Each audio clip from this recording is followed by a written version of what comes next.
ചില മദ്രസയിലേക്ക് പോകുന്ന കുട്ടികള് ബാഗ് തൂക്കിയിട്ട് പിന്നാലെ ഖുർആനേറ്റി കൊണ്ടുപോകുന്നു.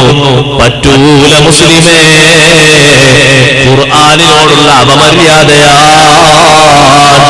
ഖുർആന് പിന്നിലാക്കിയിട്ട് നീ എങ്ങനെ മുന്നിൽ പോവുകയോ?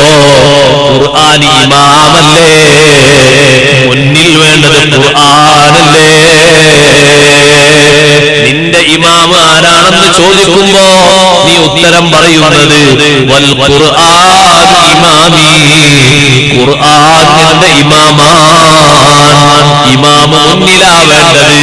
ഒരിക്കലും ഒരു കുട്ടിയുടെ പിൻഭാഗത്ത്, പിൻസീറ്റിന്റെ ഭാഗത്തോ പിൻഭാഗത്തോ ആയിട്ടുള്ള ബാഗിൽ ഖുർആൻ കൊണ്ടുപോകരുത്, മദ്രസ പുസ്തകങ്ങൾ കൊണ്ടുപോകരുത്.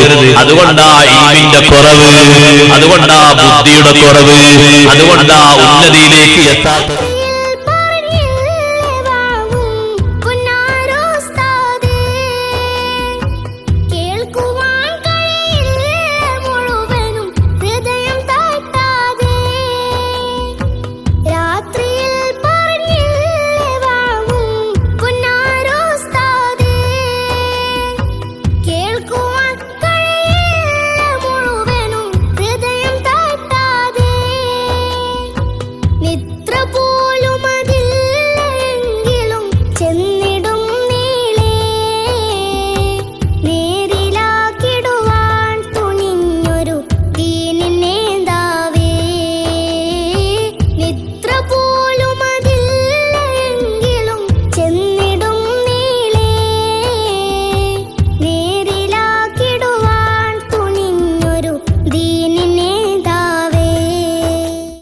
ആഖിറത്തിലെ പ്രതികൂല സാക്ഷിയായി വരും.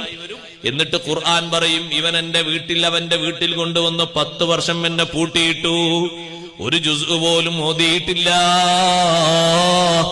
ഒരു മാസം ഓരോ ജുസ് ഓതിയിട്ട് ഒരു ഖത്മ് തീർക്കേണ്ടവൻ റമദാനിന് വേണ്ടി എന്നെ നീട്ടിവെച്ചുപോയി. ഉപ്പ മരിക്കുന്നത് വരെ എന്നെ നീട്ടിവെച്ചുപോയി.